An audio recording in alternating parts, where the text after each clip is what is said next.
this is Hill and Arthur, and we are here from the E3 show floor taking a look at the awesome new Mass Effect 3 reveal trailer. Shows a lot of great detail in it. And so here we have Alliance Navy ships. So if you back up, you can clearly see the Alliance symbol. If you ever notice with Alliance ships, like sometimes they'll have like an Earth symbol or a different planet symbol. We're assuming from the stars that this is sort of like a Navy ship that kind of just travels the galaxy. Right, and these could even be from the Normandy because the Alliance repurposes the Normandy in Mass Effect 3. They take it away from Shepard. And now you're going to see a big Reaper on the ground. So we know part of the story is that Earth is being attacked by Reapers. We assume that might be part of this scene right now. And these are the big uglies that this isn't like some final boss fight. There's a lot of Reapers apparently that Right, you're going and to be this fighting. actually looks like some kind of cross between a Reaper and Geth. It's using the same kind of lasers that the Geth are using in Mass Effect and Mass Effect 2. Exactly. So, and this is Mass Effect 3 is going to reveal kind of the real history of the Reapers and what it means. So it could actually tie the Reapers to the Geth maybe.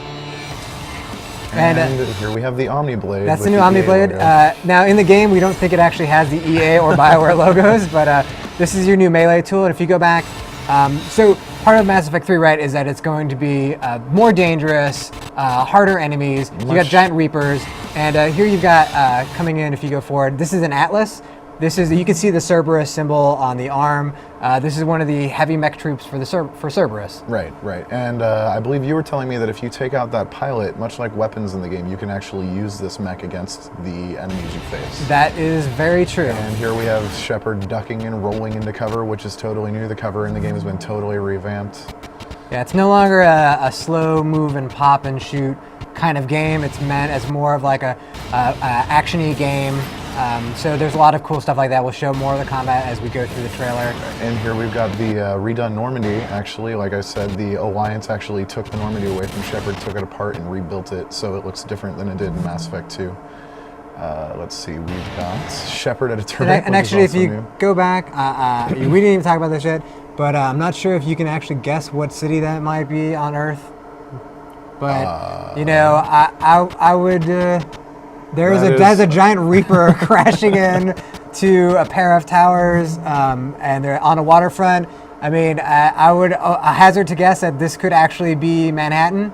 That this could be sort of like a futuristic reborn Twin Towers with a Reaper coming down on it. I mean, it is on the waterfront. You could very well be sitting in New Jersey looking out at the Twin Towers. Just a possible guess. Regardless of where it is, it's going to be a major city like they showed London in the original unveil trailer. So again, turrets.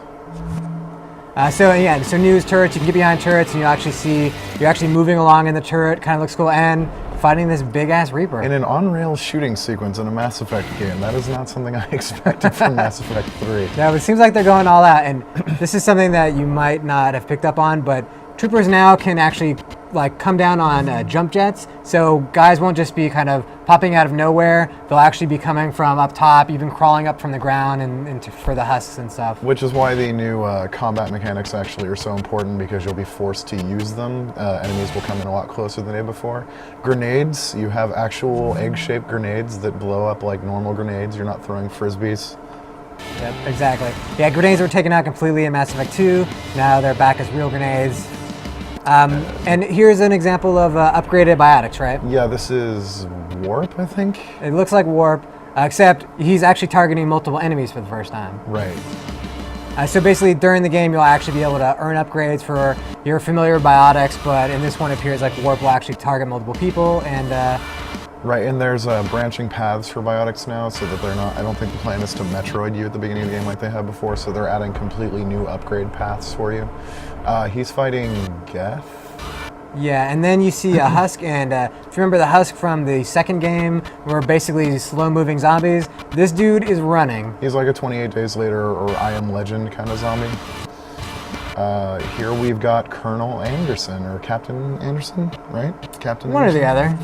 One of those. The guy what captained your ship in the first game and was the ambassador in the second game, if you made the right choice. He's actually a squad mate now. He's able to be taken down to planet side and help you fight. And then this looks like some kind of maybe Geth dropship. Yeah. And as you pull in, you'll actually see that there's a Geth flying this thing. And we're not sure. Maybe that's Legion. They're. We're pretty sure it's Legion because if you look at the chest, it's kind of screwed up. Yeah. So this could be a sequence where Legion steals a Geth dropship and you're using it to get out of where you are. Well, perhaps you've allied with the Geth. That could be. We had a quick appearance from Liara right there, who is once again on your side, and the events of the Shadow Broker are considered to have happened. If you didn't play the DLC, you should before the game comes out. And also we should say that whatever love interest stuff you've had going on in the first 2 games is going to also be resolved in this game. So you may very well have hooked up with Liara, and then in the second game you might have hooked up with somebody else. Those 2 ladies will be fighting over you. That could be bad. So here we're also seeing a new thing that they haven't really talked about with us before, which is the ability to pull enemies over cover with a melee attack for an instant kill.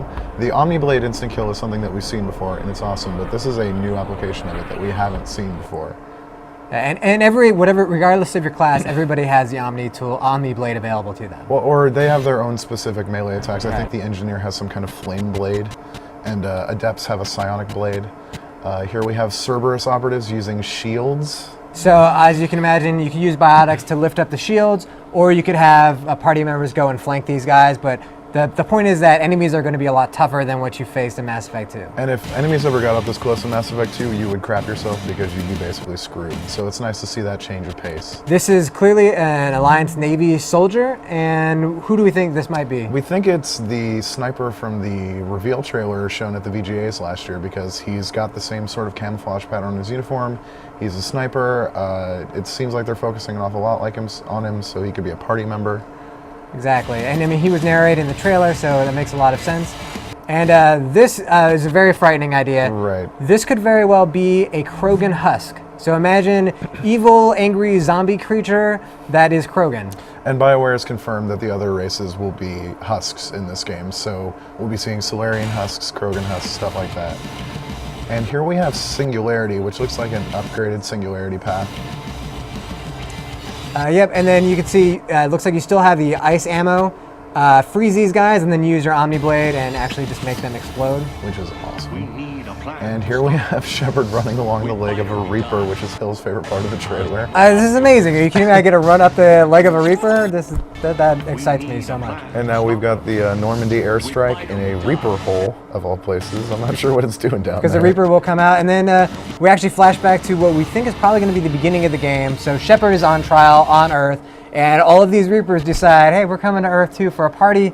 Maybe they're trying to break him out of his cell. We don't know. They've got to do something pretty extreme to trump the opening from the last game, and this would be a pretty good way to do that. Yeah, those are not meteorites. Those are actual Reapers all coming down, crashing onto Earth.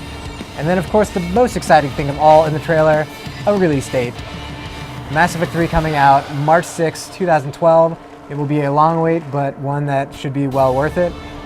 So that is a kind of a quick, dirty look at the amazing Mass Effect 3.